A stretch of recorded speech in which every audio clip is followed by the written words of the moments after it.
আপুনি অকলশৰীয়া নহয়। আপুনি অকলশৰীয়া নহয়। সুশান্ত সিং ৰাজপুত দুৰ্বল নাছিল। তেওঁ কেৱল হতাশ হৈছিল জীৱনৰ পৰা। আৰু এয়া স্বাভাৱিক। আমি প্ৰায় সকলোৱে জীৱনৰ কোনোবা ক্ষেত্ৰত নিজক আনতকৈ পৃথক অনুভৱ কৰোঁ। মানুহৰ মাজত থাকিও আমি অকলশৰীয়া হওঁ। সুখী হ'বলৈ চেষ্টা কৰিও কেতিয়াবা অন্ধকাৰত পাৰ কৰিবলগীয়া হয়। কেতিয়াবা কাৰোবাৰ স্মৃতি আৰু কেতিয়াবা জীৱনত কিবা এটা কৰিব নোৱাৰাৰ হতাশা।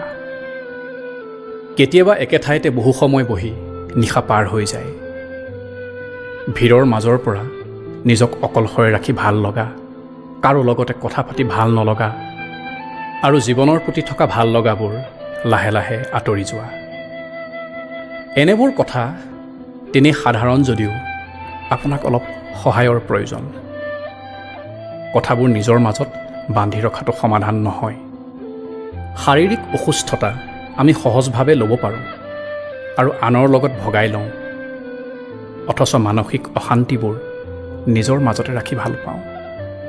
হয়তো ভয় লাগে আমাৰ, কোনোবাই কিবা ক'ব নেকি, অথবা কাৰোবাক হেৰুৱাৰ ভয়। ডিপ্ৰেশ্যন, এংজাইটি ইত্যাদিৰ ভিডিঅ'বোৰ চাই নিজক অকলশৰীয়া নকৰিব।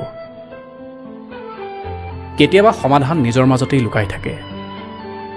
সেইবোৰ সম্বন্ধৰ পৰা নিজক মুক্ত কৰক যিয়ে আপোনাক বান্ধি ৰাখিছে, আৰু নিজৰ মাজতেই নিজৰ এখন পৃথিৱী বিচাৰক।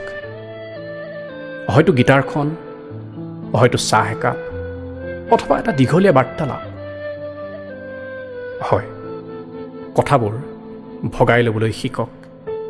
মন খুলি ক'বলৈ শিকক, মন খুলি কান্দিবলৈ শিকক, মন খুলি কাৰোবাৰ বুকুত মুখ গুজি চিঞৰি ক'বলৈ শিকক।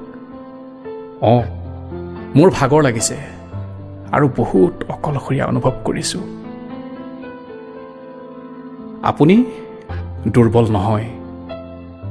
আপোনাৰ কেৱল ভাগৰ লাগিছে।